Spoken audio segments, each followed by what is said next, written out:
Hi there, I'm back. First off, let me explain my camera trouble. I got a virus on my computer the other day and it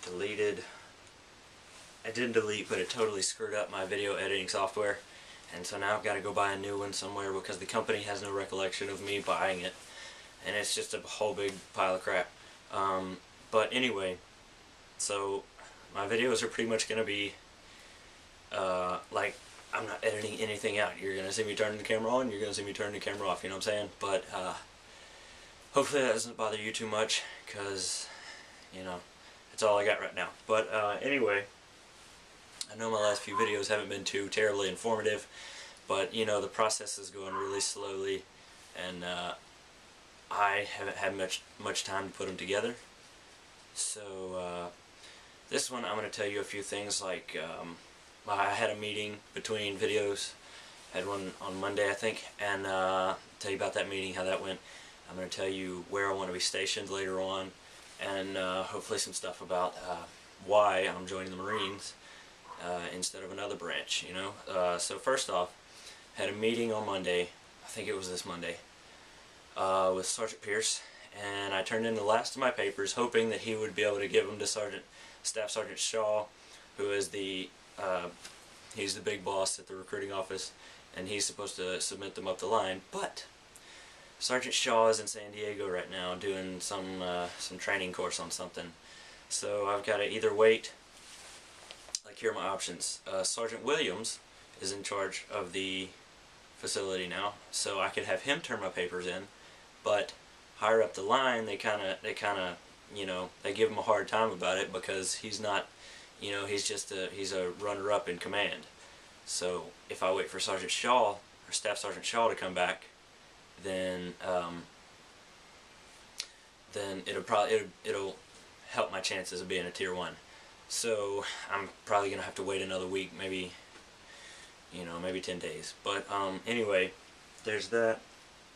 That's pretty much how the meeting went. And for those of you who are wondering, I asked Sgt Peirce because I've been wondering if I can change my MOS in between time. Here's what he said. He said, if I get like an office job for my MOS the first time, within 2 years, I will be able to change my MOS, but you have to have it approved. Like, if you go from one office job and you want to just change to another office job, that's more likely than if you're going from infantry to aircraft mechanic, you know. But when you re-enlist is when you want to do the big changes in MOS, you know. So you know, every 2 years, supposedly, you can change your MOS, and you know, that doesn't sound bad to me. Hopefully I can live with an MOS for 2 years. But and Okinawa, okay? I want to be stationed in Okinawa, because really, it's not much about where war is going on or anything, but I want to travel a little bit, and Okinawa's out there, so I'm hoping to go to Okinawa. I'll be okay with the States too, and hoping to get a deployment, at least, because I don't know how those work, but I'm hoping to get a deployment, and I'm pretty sure I will, because I'm looking at the MOS of being an M1A1 tank crewman, which is, it just sounds awesome to me. I'd, you know, get to have a tank drive around and stuff, but I'm not going to go into depth for that right now. But yeah, because as I've said before, Jimmy.D, who makes some pretty awesome videos, he was in Okinawa for a while, and all his videos he appeared to enjoy his time there, and I've looked up some of the facilities there, and they've got some interesting stuff, you know. They've got, I don't know, I think they've got, I don't know if it's 3 or 5 bases on the island itself, but anyway, I want to be in Okinawa. And the reason I chose Marines over Army, Navy, and Air Force, I looked at the Air Force originally because I want to end up flying at some point, but there's a very low percentage of people who enlist in the Air Force that actually fly airplanes. I'm not saying this from experience, I'm just telling you about the information I've come up with, because I don't, you know, I haven't been in any of them, but the Air Force seems like mostly office jobs to me. I'm giving you my impression of it. Don't take this as fact, but look it all up for yourself. But the Air Force seems like office jobs to me. Navy, you know, I don't see the action there. That's just not what I'm looking for.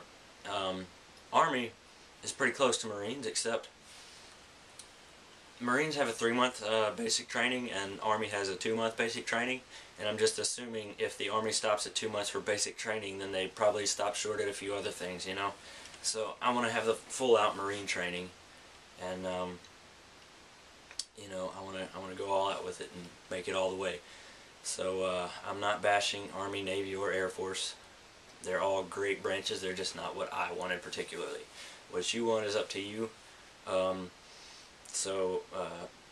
know, think about it for sure. But anyway, I haven't been studying for the ASVAB nearly as much as I should have, because I haven't had time. You know, I'm working, I'm getting papers straight and everything. But as I said before, this book, ASVAB for Dummies, dusty now because I didn't read it in like 2 weeks. ASVAB for Dummies, it's a great book. I've read like, I think I've read about the whole thing. Anyway, if you have any other questions, or you know, anything you want me to do, tell me about it and I'll see what I can do about it. And again, I'm sorry for the video quality, and there's no editing or anything, but my program is screwed up, so this might be how the next few videos are, because I really have to talk myself into getting a video editing program. I'm not one for spending a buttload of money, even if I have it. It's just I really like saving money and having it there for when I need it. So hopefully I'll get a program sooner or later, but for now, that is all. And I'm going to say deuces, and I'll see you later.